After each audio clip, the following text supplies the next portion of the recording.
Game, set match. Sabalenka comes through. 6-3, 7-6. 2 Grand Slam final losses this year, and still Aryna Sabalenka walks onto Arthur Ashe like she's just here for brunch. Wait till you find out how she turned heartbreak into another US Open crown. No ice baths required. Sabalenka defended the title like a boss. Here's the headline. Aryna Sabalenka just became the first woman since Serena Williams in 2014 to successfully defend a US Open title. Let that marinate for a second. Serena, the gold standard of dominance, last pulled this off 11 years ago, and now Sabalenka's standing in that exact same spotlight. But it's not just about winning 2 in a row. It's about how she did it. In New York, she looked like a player who finally cracked the code on balance. She wasn't just a power hitter smashing balls through the court like a Marvel character in Tennis Whites. Nope. She added patience, precision, and enough tactical restraint to remind everyone she's more than just raw muscle. Against Amanda Anisimova, she knew she couldn't go blow for blow forever because Amanda is literally one of the few players who can match her pound for pound in ball striking. So instead, Sabalenka flipped the script. She turned Amanda's aggression against her. She absorbed pace, made the rallies longer, and forced Anisimova into a pile of 29 unforced errors. That's not just power tennis, that's smart power tennis. And here's the kicker. Sabalenka didn't just defend her title, she defended her reputation. This year, she'd lost 2 brutal slam finals, and critics were starting to whisper that maybe she was more sledgehammer than surgeon. By clinching this one, she answered with a mic drop. Not only can I hit big, I can also outthink you under pressure. So yeah, title defended, respect reclaimed, and history made. That's what makes this win way bigger than just another trophy polish. And speaking of pressure, let's talk about that one nerve-shredding moment where she nearly let it all slip away. Hello everybody! It's going to be a fun video.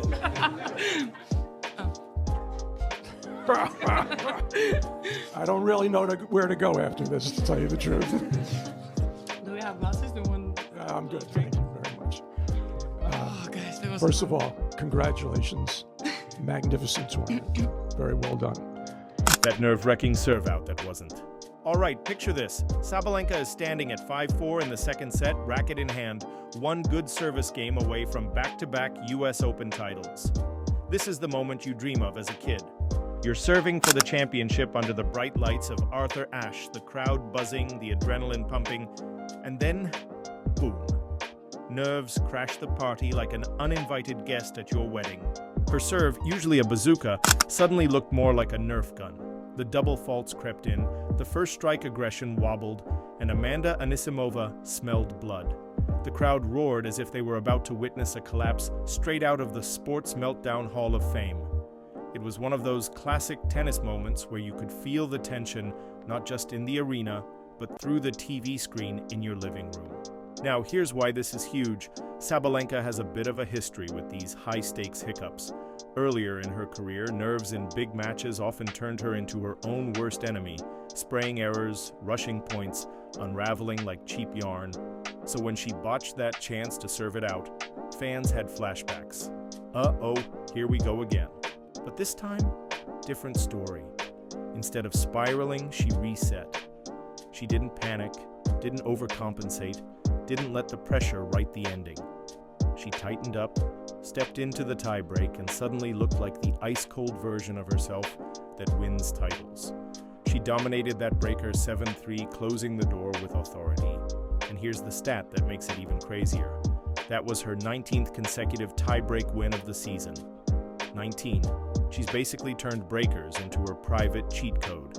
So yeah, she stumbled at the finish line, but then casually rebuilt the finish line 5 feet away and sprinted through it anyway. That, my friends, is how champions separate themselves, not by never faltering, but by recovering so fast you almost forget the slip ever happened. And if you think that recovery was impressive, wait until you see how this final was the revenge tour for all the heartbreak she endured earlier this year. The first question we have is from a very special correspondent. Representing the US Open lemonade stand, Emery has the first question. Oh, hi, Beauty.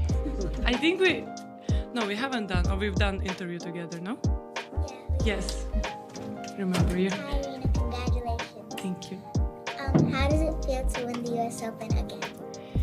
Well, you're too little right now to to tell you how I feel, but it feels amazing, and I had really tough lessons earlier this season. I lost a couple of finals on the Grand Slam, and winning this one means a lot. Defending the title, it just, I cannot, explain you the feelings. I hope you play tennis? You're gonna feel it one day. You're gonna understand me. But yeah, I'm just speechless right now. Learning from the Grand Slam ghosts. Here's the thing about Aryna Sabalenka. Before New York, 2025 looked like the year of almosts. She made 2 Grand Slam finals already, Australia and Roland Garros, and both times she walked away with runner-up speeches instead of trophies. That's the kind of heartbreak that leaves a scar on your confidence and a dent in your racket bag. Let's rewind. At the Australian Open, Sabalenka came in as the 2-time defending champion. Everyone expected a 3-peat parade, but Madison Keys, playing with the subtlety of a wrecking ball, derailed that storyline. Sabalenka looked rattled, her rhythm cracked, and the invincibility aura evaporated. Fast forward to the French Open. Coco Gauff was the one across the net this time, and Sabalenka self-destructed 70 unforced errors in a Grand Slam final. 70. That's not just a bad day at the office, that's like spilling coffee on your laptop, breaking the printer, and crashing the Wi-Fi all at once. She had the tools to win, but mentally, she lost the plot. And Wimbledon? Oh, the ghosts showed up again. She fell in the semis, ironically, to Amanda Anisimova, the same opponent she just beat in New York. That loss was the ultimate reminder that her problem wasn't power, it was composure. Now here's the glow-up. Instead of letting those ghosts haunt her, Sabalenka actually studied them. After the French Open, she admitted she completely lost control of her emotions and vowed not to repeat it. This time at the US Open final, when the pressure rose, she remembered those meltdowns. Instead of panicking, she anchored down. Instead of swinging for highlight reel winners, she played the percentages. It wasn't just a win, it was a redemption arc. So when she dropped to her knees after match point, it wasn't just about this victory, it was about exorcising the ghosts of Melbourne, Paris, and Wimbledon. She proved to herself, to the critics, and to every fan who doubted her that she could take pain, turn it into fuel, and finally deliver when it mattered most. And that leads perfectly to her biggest transformation, because you can't pull off a redemption arc like this without mastering the one skill that separates greats from legends: emotional control. Australian Open and you look at it, US Open. Hard courts is where Sabalenka dominates, and because of that now, she is in a very elite company indeed. It was revenge also for Sabalenka against Anisimova. Don't forget, in the Wimbledon semi-finals, it was Anisimova who had dumped Sabalenka out. And in 3 editions of Wimbledon, you look at it 21, 23 and 25, Sabalenka has always lost in the semi-finals. And that is why this 2025 Sabalenka has ended on a high, but she would be ruining the fact that she missed the French Open title. And Wimbledon losing to Anisimova, but Anisimova in the end, she had been double bageled by Iga Swiatek. But Swiatek got her revenge, Anisimova got a revenge over Swiatek. Now Sabalenka has gotten a revenge over Anisimova in that sense. Emotional control was the MVP. If Sabalenka's forehand is her sword, then emotional control is the shield she spent her whole career trying to forge. And honestly, that shield used to be made out of tin foil. Go back a couple years and Aryna Sabalenka was infamous for blowing up in big moments. One double fault would snowball into 3. A bad call from the umpire, cue the racket toss, cue the side eye, cue the implosion. It was dramatic, it was emotional, and it was costly. Fans knew her as one of the most dangerous players on tour, if she was locked in. But when the pressure cranked up, it was like watching a live grenade with a hairpin trigger. That's why what she did in this year's US Open final is so remarkable. This wasn't just Sabalenka hitting harder than Anisimova. This was Sabalenka out-chilling her opponent. Think about that for a second.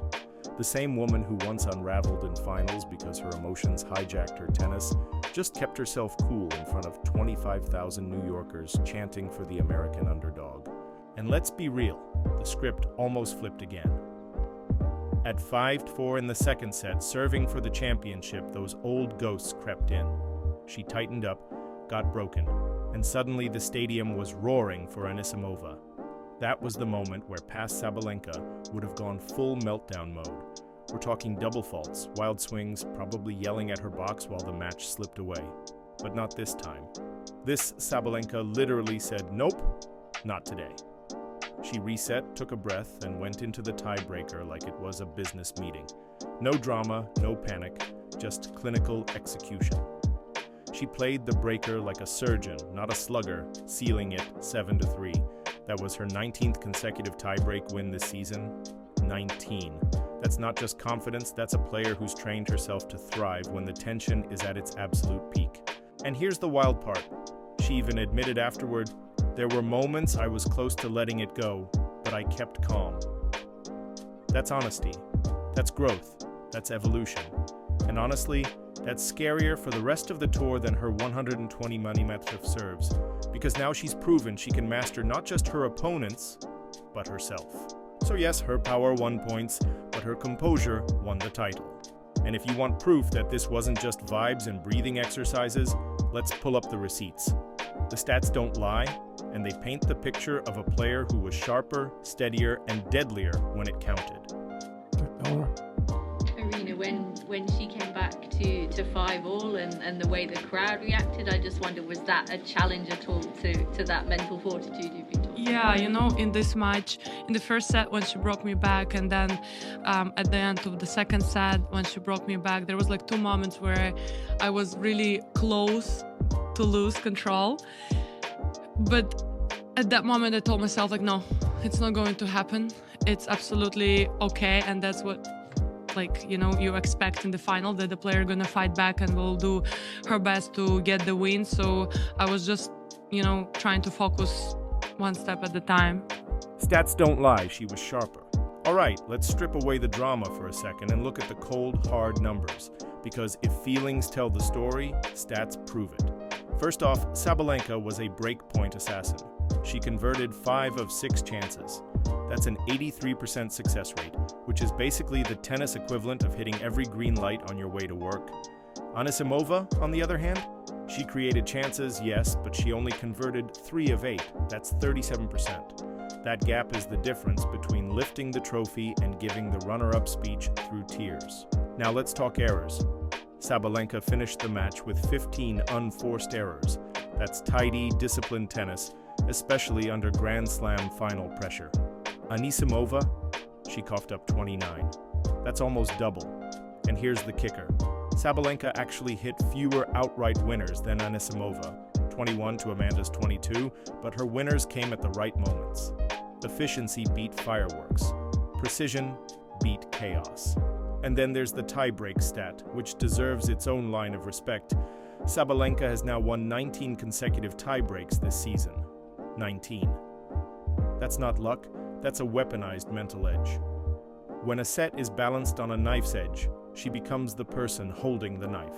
Put all of this together, and the narrative is crystal clear. Anisimova may have landed some punches, but Sabalenka landed the ones that mattered. She steadied when her opponent wobbled, she capitalized when opportunities opened, and she proved that consistency under pressure is more lethal than highlight reel shot-making. So while the headlines will scream about her power, and yes, her power is terrifying, the real stat sheet tells a different story. Sabalenka didn't just blast her way to victory, she managed the margins, controlled the chaos, and executed with clinical precision. That's not just playing well, that's championship tennis at its purest form. Folks, what's the takeaway? Sabalenka's secret sauce is that she tempered raw power with mental finesse, and that's how you defend a title, not just chase it. If you love this breakdown and want more How They Do It tennis intel served with sarcasm and smartening juice, smash that subscribe button and serve yourself another video next week. No double fault guaranteed.